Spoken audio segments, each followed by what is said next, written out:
नमस्कार, स्वागत है इस खास विश्लेषण में। आज की हमारी चर्चा बेहद अहम होने वाली है, क्योंकि हम यूपी लेखपाल 2026 की परीक्षा के लिए अंकित सर की बताई हुई फाइनल 20 दिनों की रणनीति को पूरी तरह से डिकोड करने जा रहे हैं। सच मानिए, ये सिर्फ कोई आम जानकारी नहीं है, बल्कि एक पूरी की पूरी प्लेबुक है। जब एग्जाम एकदम सिर पे होना, तो सही दिशा का होना बहुत जरूरी हो जाता है। तो चलिए, बिना वक्त गवाए सीधे मुद्दे पर आते हैं। आज के इस विश्लेषण का एजेंडा बहुत ही क्लियर है। हम इन 5 चीजों पर बात करेंगे। पहला, चुनौती। दूसरा, मॉक टेस्ट की असलियत। तीसरा, एनालिसिस प्रोटोकॉल। चौथा, संग्रह सीरीज। और अंत में फाइनल रोड मैप। इसे समझने के बाद इन आखिरी हफ्तों की घबराहट बिल्कुल खत्म हो जाएगी। भाग 1, चुनौती। उल्टी गिनती अब ऑफिशियली शुरू हो चुकी है। और सच कहें तो इस वक्त सबसे बड़ी चुनौती सिर्फ किताबें पढ़ना नहीं है, बल्कि अपनी स्पीड और उस मोमेंटम को बनाए रखना है। देखिए, एग्जाम में अब ठीक 20 दिन बचे हैं। इसका सीधा सा मतलब यह है कि अब वो पैसिव स्टडी यानी आराम से बैठकर सिर्फ किताबें पलटने का समय खत्म हो गया है। अब पूरा फोकस बहुत ही अग्रेसिव और टैक्टिकल मॉक टेस्ट वाली तैयारी पर होना चाहिए। बिना टेस्ट दिए ये समझना लगभग नामुमकिन है कि असल में तैयारी का लेवल क्या है। और यहीं से आता है हमारा दूसरा भाग, मॉक टेस्ट की असलियत। चलिए सीधे डेटा की तरफ चलते हैं और देखते हैं कि असली परीक्षा जैसे माहौल में फिलहाल कैंडिडेट्स कैसा परफॉर्म कर रहे हैं। हाल ही में हुए संडे मॉक टेस्ट का ये डेटा देखिए। सिर्फ 3,810 कैंडिडेट्स ही इसमें शामिल हुए।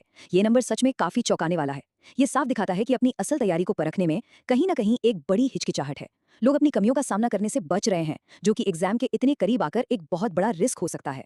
आप जरा इस स्कोर डिस्ट्रीब्यूशन पर नजर डालते हैं। टॉप 50 कैंडिडेट्स का स्कोर 74.75 के ऊपर है, टॉप 200 का 64 से ऊपर और टॉप 500 का 57 के पार है।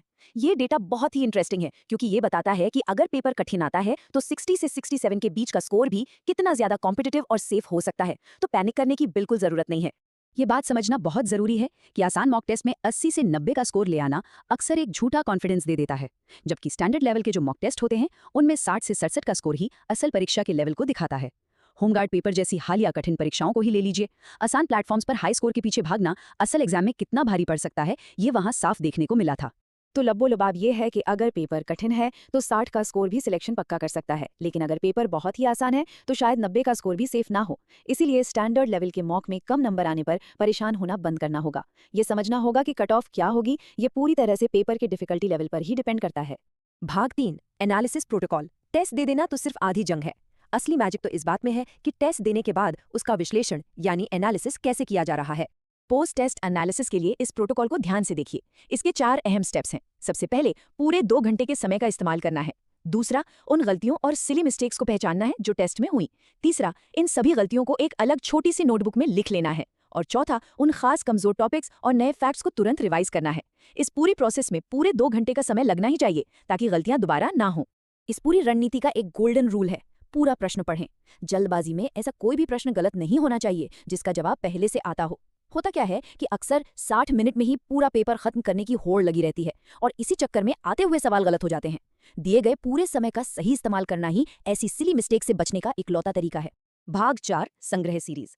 टेस्ट एनालिसिस से जो भी कमजोरियां निकलकर सामने आती हैं, उन्हें दूर करने के लिए एक पूरा का पूरा स्ट्रक्चर्ड प्लान तैयार है।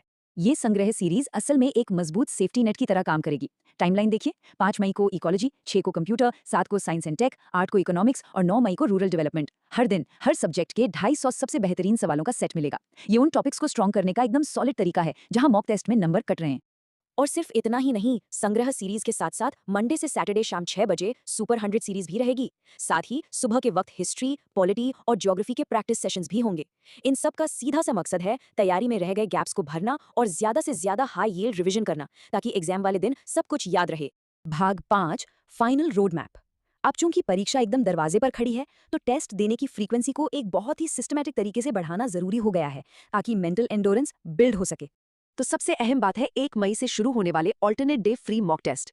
ये हर दूसरे दिन सुबह 6 बजे अनलॉक हो जाएंगे और ये सिलसिला 19 मई तक लगातार चलता रहेगा। ये टेस्ट वीकली टेस्ट सीरीज वाले फोल्डर में मिल जाएंगे। एग्जाम तक लगातार एक रिदम में टेस्ट देते रहना ही वो आखिरी प्रहार है जो सफलता की गारंटी बनेगा।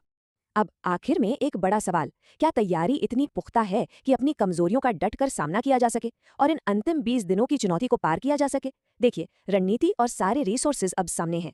असली खेल अब इस रोड मैप को पूरी तरह से डिसिप्लिन के साथ फॉलो करने का है। तभी मॉक टेस्ट का वो डर एग्जाम के दिन एक शानदार सफलता में बदल पाएगा। इस विश्लेषण में जुड़ने के लिए बहुत बहुत शुक्रिया।